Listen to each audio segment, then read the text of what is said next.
Hey everyone, it's Mark. This is my recap for Pokémon Journeys episode 39, Ash vs. B, Overcome Octolock. This was the 1124th episode of the Pokémon anime. This is going to be a jam-packed review video. We've got Ash and B's rematch, a legendary preview for the next episode, and even a trailer for upcoming anime episodes. Let's not waste any time and jump into the highlights. We see Ash training with all of his Pokemon for once, but we only get to see Pikachu and Riolu in action before Go shows up and says that they should go to Johto, and holds up his Rotom phone, which has B's World Coronation Series ranking on it. Before their first battle, B was ranked 751st, but now she's all the way up to 193rd, which is right on the verge of jumping into the Hyper class, or the Ultra class. I really wish they would have just kept the Pokemon World Championships terminology the same in the English dub, but whatever. They head out to Cianwood City, where B is currently training. Go is excited for the opportunity to catch some Johto Pokemon, and I felt like Sobble was a lot more expressive than normal in this episode, which I really love to see. They arrive at the gym, where B's Grapploct is exchanging blows with Chuck's Poliwrath. It's still so weird to me that Chuck returned in this episode. In fact, it's been 915 episodes since his debut, which was over 19 years ago. Chuck literally broke the record for the longest time between appearances for a human character, which is pretty crazy. The two stop once B gets a battle notification and Ash storms in to request a battle. B accepts immediately by saying, "Alright Ash, are you ready to rumble?" Okay, maybe not. Chuck seems to remember Ash, but B doesn't, and just calls him the Riolu trainer, much to his shock. She asks Chuck how he knows him, and Chuck recalls their gym battle from that episode 19 years ago, and says that he never forgets someone that he's battled. Seems a little unrealistic to me, but whatever. It's cool to see these small details of continuity in Pokemon Journeys, and as a big fan of Ash's Bayleaf, I'll take any excuse to see her appear on the show again. Ash mentions that he's back in the Super Class, aka the Great Class, and that means he's won some battles off screen. In theory, I'm not a fan of Ash having World Coronation Series matches off screen, but I guess I'm fine with it in this instance since they were probably just short, boring battles that he won with relative ease. Still, his ranking is probably around 900 at this point, which leaves a huge gap between him and B. By the way, little trivia fact, B's ranking of 193 coincidentally matches her uniform number in Pokemon Sword. The rematch gets underway with Pikachu vs Hitmontop. It's another 2v2, and these two Pokemon look pretty evenly matched to start things out. Hitmontop's spinning causes Pikachu some problems, and B even lands a triple kick attack following a focus energy. But ultimately, Pikachu gets the win after using Electro Web on the ground in order to slow Hitmontop down, before landing a series of attacks in quick succession in order to knock it out.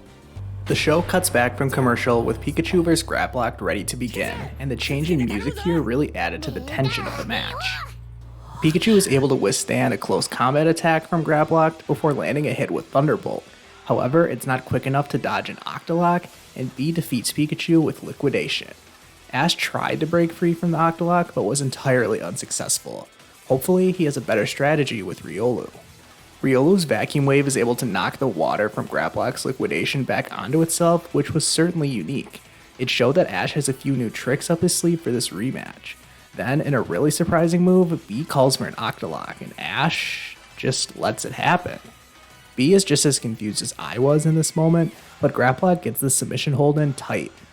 I thought the Octolock that Pikachu took was just a big wrapping bear hug, but this Octolock looked more like an actual MMA submission hold. Ash and Riolu are on the same page, and B is curious to see what their plan is, so she lets them try whatever it is that they're planning. Ash tells Riolu to store up its power, and we see what I assumed was aura radiating around Riolu's body. Suddenly, Ash calls for Force Palm, and Riolu is able to land a hit on Grapploct while being held in an Octolock, and actually deals considerable damage. B is impressed, and we get the standard climactic ending of the two Pokemon charging in for one last big exchange, and Riolu is able to land a Force Palm attack, but also gets nailed with a close combat strike from one of Grapploct's tentacles. In a turn of events that I did not see coming, the match ends in a double knockout and a draw. This means that each of their rankings will stay the same, which is kind of surprising to me, since I think a draw in this case is a lot more impressive for Ash when he's probably around 800 places lower than B, whereas B really shouldn't be drawing with someone so much further down in the ranks. Anyways, they skip to a post-match snack, and even B and her Pokemon are enjoying the sweets that Chuck has provided. We get to see a little bit of the softer side of Bee, and she even shares some of her food with Pikachu and Riolu, and it looks like Riolu has earned Graplock's respect as well. Likewise, Ash and Bee have gained a mutual respect for one another, and they agree that they each need to train more. Bee says that she'll soon be moving into the Ultra class, which means that Ash will have to get to that same level before they can have another battle. They each restate their shared goal of defeating Leon before promising to have another battle. Well, my Ash vs Bee round 2 prediction video seemed to go over pretty well, so expect another one in a few weeks, I guess. The episode wraps up with a pretty meaningless scene back at the Cerise laboratory where Go reveals that he made them stay in Johto until he caught something, which turned out to be a Chinchou. Great.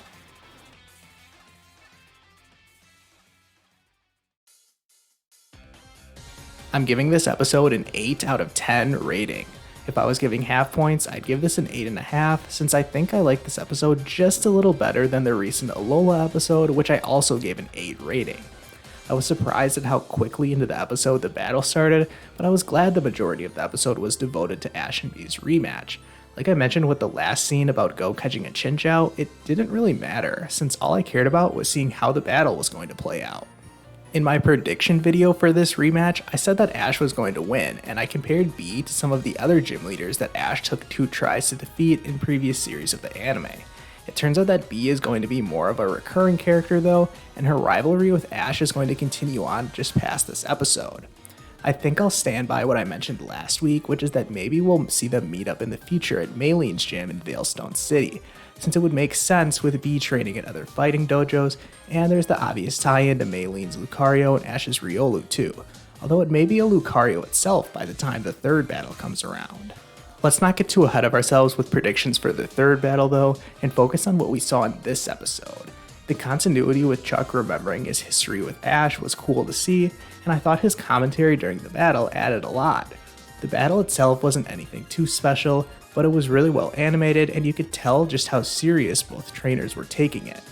The only criticism I have of this match is that Bee did seem to let Ash try out his Octolock strategy, so she wasn't going totally all out at that moment, which may have cost her the victory. Instead of letting Riolu store up its power, couldn't Graplock have just nailed it with another point-blank liquidation? Also, I thought the ending came a little quick when both trainers went for the somewhat cliche big exchange of power moves to end the battle, since it didn't really seem like either Pokemon had taken a ton of damage yet. We didn't even get to see Riolu's reversal attack this time, but I won't complain too much about this, since they were clearly holding off on making this battle as incredible as possible, since it ended up being just their second match, and they will still likely have at least one more in the future. The title of this episode had the phrase "Overcome Octolock" in it, and that's just what Ash did. He may not have defeated Bee, but he did get one step closer in this match. In all likelihood, their third encounter will end with Riolu/Lucario finally defeating Bee and Graplocked. The next episode is going to be a raid battle against Zapdos. Wait, what? That's right. Ash and Go are going to battle a legendary Pokemon, and it looks like it'll take place at the power plant, the same place where you would find Zapdos in the games. Do you think Go is actually going to catch Zapdos? That would be crazy. The only other time in the anime that anyone has permanently captured a legendary Pokemon was Gladion with Silvally, but that was kind of a different circumstance. I'm going to put my prediction down that Go will not catch Zapdos in the next episode, but I'm really torn on this. Do you think he'll catch Zapdos? Let me know in the comments. Oh yeah, that episode won't air next Sunday as the anime is taking a week off before they're moved to Fridays, starting on October 9th. In order to promote this time change, they released a special trailer that previewed some of the upcoming events in the anime.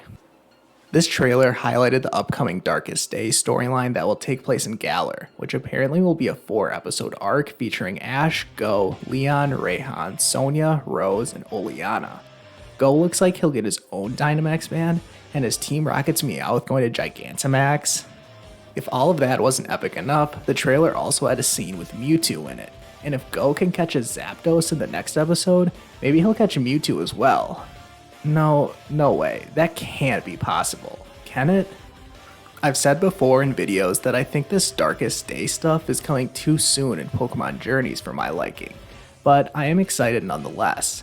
I guess this means Raboot and Riolu are going to evolve soon, and we'll see what kind of craziness is going to happen over the next few weeks. Sun and Moon didn't waste much time getting to the Lusamine and Nihilego story, and they managed to come back with even more epic story arcs later in the series, so hopefully Journeys is able to do the same after this Darkest Day arc. That's all I've got for this week. Let me know what you guys think about this episode, as well as everything that's coming up in Pokemon Journeys. Be sure to like this video and subscribe to my channel. And if you haven't already, try out my recent Pokemon music quiz. I bet that you can't name all of the songs from the Pokemon games in that one. I'll see you guys next time.